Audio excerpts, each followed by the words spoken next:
So here we go. This is the third in the series on branding. This one's going to be about formulating relevant branding concepts. And the display images are going to be for this week. Last week it was Starbucks, and this week is going to be Delta Airlines. And so here we go. It took millions of years for man's instinct to develop. It will take millions more for them to even vary. It is fashionable to talk about changing man. A communication must be concerned with unchanging man. This with his obsessive drive to survive, to be admired, to succeed, to love, to take care of his own. That was a quote. Most branding experts offer multiple laws about conceiving and creating effective branding. Unless you start out with a relevant brand concept, which means one that will resonate with the audience, those laws are meaningless. When a brand is relevant to its audience, it has a much better chance of success and reverberation. In the past, brands were established or given a name, a voice, an identity, and all of that was supposed to endure a brand for decades. No more. Brands must be consistently rethought in order to stay salient. The world we live in is dynamic. In fact, it's extremely dynamic. Most audiences are savvy, while some are jaded. Most of all, many audiences are fickle. Furthermore, a brand concept must aim at and connect with the right audience as shown in the campaign. Branding is certainly about the product, the service, the group, or cause itself. It is also just as much about the audience, its users and potential users. Research and information gathering needs to be conducted to determine three things. What do brand users think? What is relevant to the audience? And what do you want them to think about your brand? And this type of information gathering must be ongoing with an eye towards frequent brand re-energizing to keep a brand thriving. Knowing your audience. People are extremely, note the word extremely, complicated. There are many famed psychologists, philosophers, anthropologists, physicians, and scientists, and even advertising experts, such as legendary Bill Bernbach, who have theories that offer us some insights into human behavior. There are no absolutes yet, but we can do our best to figure out what will be relevant to a specific audience. Relevant concepts can come from insights into human behavior. When you have insight into how people think or what they want, need, or desire and how they act, then you're either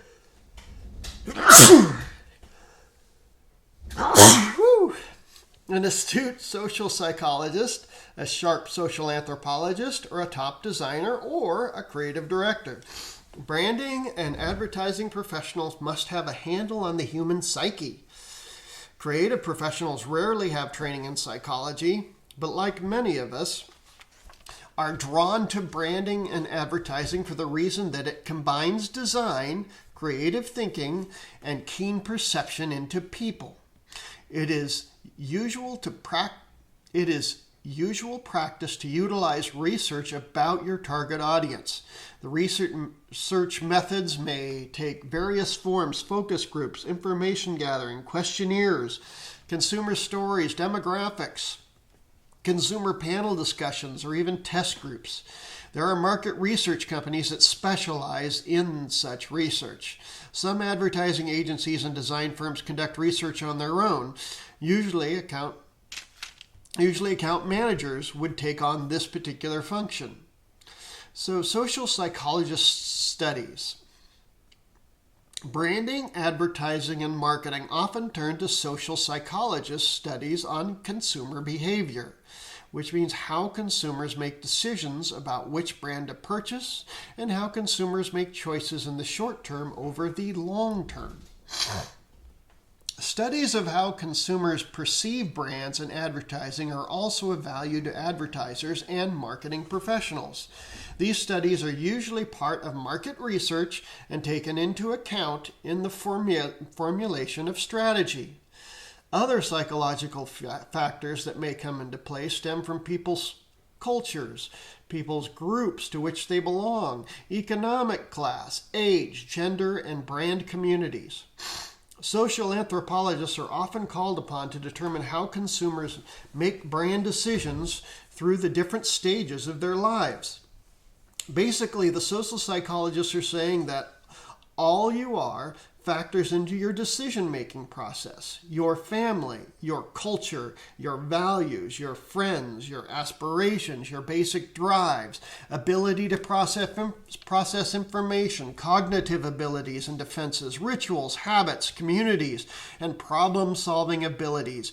All of these go into why you buy one brand of shampoo or another, or why you'll respond to a particular public service message. After all, most manufactured goods are interchangeable, and there are tons of them. Why choose one over another? Various nonprofit organizations please for money or attention. Why choose them? Why not give to another one instead? After subsistence, the minimum food, shelter, air, water needed to survive, psychologically, people don't need anything else. Psychologically, however, people in prosperous industrialized countries seem to need more to feel satisfied and have a sense of well-being. Probably the need to have more than the minimum to survive is an ego, narcissistic, exhibitionistic impulse. We can only speculate. Conditions and experiences play the biggest role. Motivations. Do you need more than one pair of shoes? Do you need more than one coat? Are you lacking if you don't have more than one television? Just take a look at your closet and think about how much you have and how much you really need. We experience some type of relief when a need is fulfilled. The need may be extremely insignificant, such as needing a pre-moistened wipe to remove eye makeup, or the need to be more significant, such as toothpaste with fluoride or a vehicle with four-wheel drive. Certainly, the significance of any need is totally subjective. Most consumers in industrialized nations buy much more than they need. Well, why do they do that? Well, we like to browse, hunt, gather, and shop. We like to keep up with our neighbors. We like to outdo our neighbors. We want status. Our children must have every toy ever made. When we're teens, we desire an acne remedy that will clear out our skin. When we're aged, we seek a face cream that will recapture our youth. We gain status by what we wear, what we drink, and what we drive. For some, consuming luxury goods is an elevated experience. So according to James B. Twitchell, for some, luxury consumption can be a transcendental experience. Many want the good things in life that brands and ads offer us. Fundamentally, besides earning college and university degrees, which seem unattainable to many, the one effectively democratizing way to achieve status and move up in standing is through affluence, which can be validated by brands. There is much trial and error into understanding this motivation, and even some of the greatest creative minds have been known to mistake the audience's current leanings. Finding the concept. The concept is the central underlying unique and proprietary creative idea.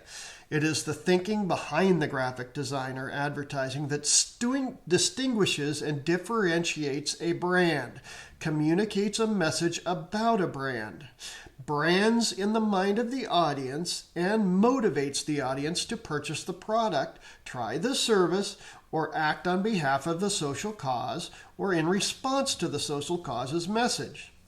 A concept is formulated through what communicates meaning and promotes action.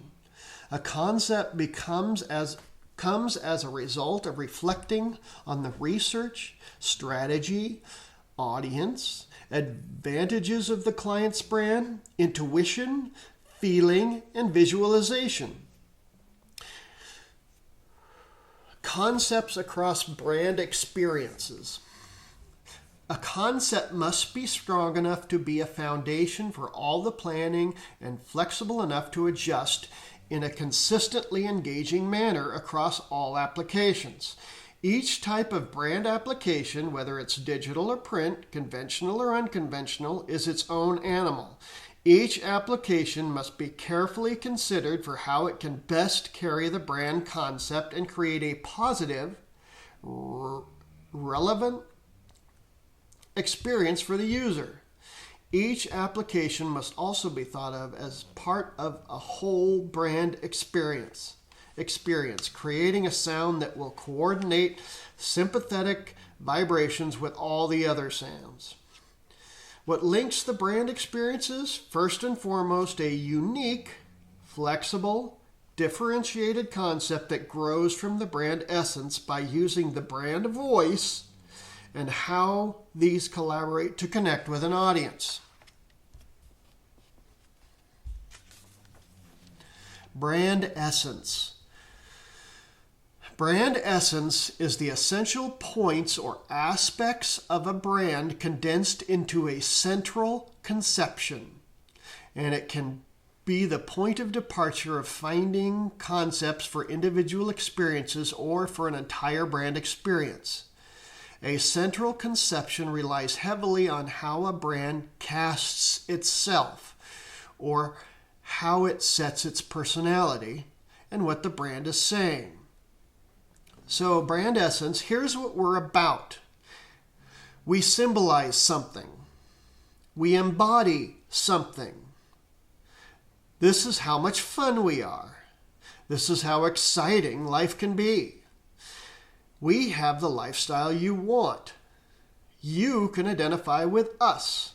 We make you laugh. We help. We work towards solving a social problem. We can find a cure for a disease.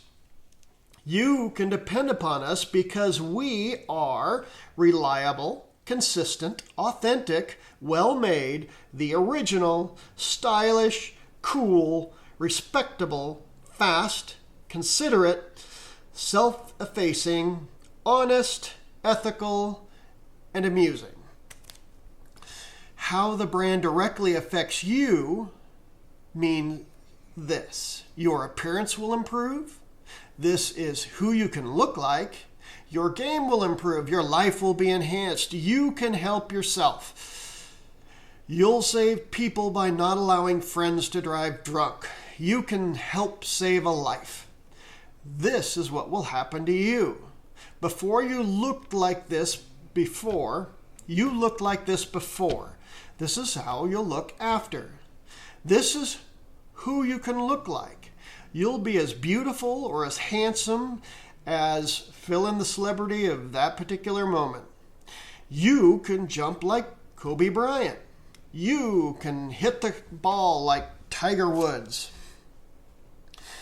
So the benefits are starting points for developing concepts. There is a witty and intelligent cartoon strip by Bill Watterson entitled Calvin and Hobbes. In the strip, Calvin is a 6-year-old boy and Hobbes is a stuffed tiger. One particular Calvin and Hobbes cartoon strip is very enlightening for those of us interested in human behavior. Calvin answers the telephone and tells the caller that his dad is not home. The caller asks if Calvin can take a message. Calvin's response is, "I don't know. What's in it for me?" What's in it for me? That's the key question a consumer asks when deciding to buy something, use a service, or support a group. What will this particular brand do for me? What exactly will I gain if I buy this brand or product? Will my contribution be used wisely if I donate to this cause? Fortunately, many people are altruistic. Although often one's interest is self-interest, the interest about a benefit can be for a loved one. A viewer may think, what's in it for my child or my husband? What's in it for Aunt Rose or Uncle Don? Function versus emotional benefits. People want something from a brand. That something can be a functional advantage, some practical gain from using the brand, or that something could be an emotional gain, or it could be both. For example, Apple claims as a functional benefit of the Mac OS to be the world's most advanced operating system. The Apple brand computer also positions itself as the more imaginative computer choice, which is manifested in its industrial design and advertising. That is an emotional benefit from buying Apple. In a testimonial ad for Apple's iMac, the headline reads, "When's the last time anyone felt this way about a PC?" Various journalists from Business Week and Detroit Free Press and others give testimonial to how much they like the iMac. Notice the ad doesn't read, "When was the last time anyone thought this way about a PC?" The advantage of a brand identity is that the public can easily grasp its essence. Naturally, it's up to the company to produce a product or service that supports the brand and advertising claims. For example, it's not only the quality of the Starbucks coffee that you expect, it's the courtesy of the baristas and the environmental design and the ambience of Starbucks. You want people to respond viscerally and emotionally, a gut-level response. Branding and advertising that doesn't engage your emotions, that is dehumanized, cold, detached, not in touch by reaching out to people, not relevant, and not accessible, will not move an audience to buy the brand. All brand experiences must be markedly human. A brand concept must appeal to our basic human needs and drives, and then to our intellect. When a brand experience arouses an emotional response, you feel affected or stirred. They've gotten to you, touched your sensibilities. And once you feel something, you're more likely to remember the brand or be motivated to buy it. To appeal to a woman's sense of adventure, Strawberry Frog created the campaign called Mitsubishi Colt. That's an old brand. A brand embodies a confidence factor, and it starts very early. I've had a unique opportunity to observe a young child's reaction to brands and a bond building with brands with the eyes of both a father and a branding expert.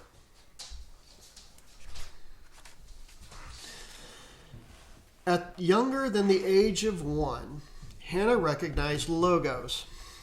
She now knows what a logo is and what certain ones stand for, brands that amuse her or taste good. Also, Hannah's grown to trust the quality that certain brands offer. She dearly loves her brands. So it's easy to see how expectations can develop based on the safety of what we know and what we like. Brand association. Why do we wear logos on our shirts or on our caps or on our purses? Why do we proudly carry designer bottled water? Why do we even buy designer water? Why do we want to belong to the club of people who drive a BMW or wear Tommy Hilfiger clothing? To Harley Davidson or Apple computer communities? To the people who greet each other with "What's up?" Bonds between a brand and the consumer form for many different reasons, such as the preference for the particular nature of the brand, the advertising, the brand identity, the brand association, and the brand positioning in films and television programming. Certainly there are class and cultural associations that tend to brand association and membership. So if I drive a Toyota Prius, I'm one kind of person. If I drive a GM Hummer, I'm another kind of person. Now, if I drive a Chevrolet Corvette, I'm yet another kind of person. Class and cultural associations form in part due to celebrity endorsements and positioning of the brand in a particular television program or film. Of course, the brand identity and advertising engage us more successfully than others. Contrary to what people used to think about brand experiences, or still do think, branding and advertising don't sell us what we don't want. We know what we want. We, the people, decide which brands make it. For a brand to be a winner, people have to bestow stardom upon the brand, and for us to bestow stardom on that brand, it has to be relevant to us. So you have to know your audience.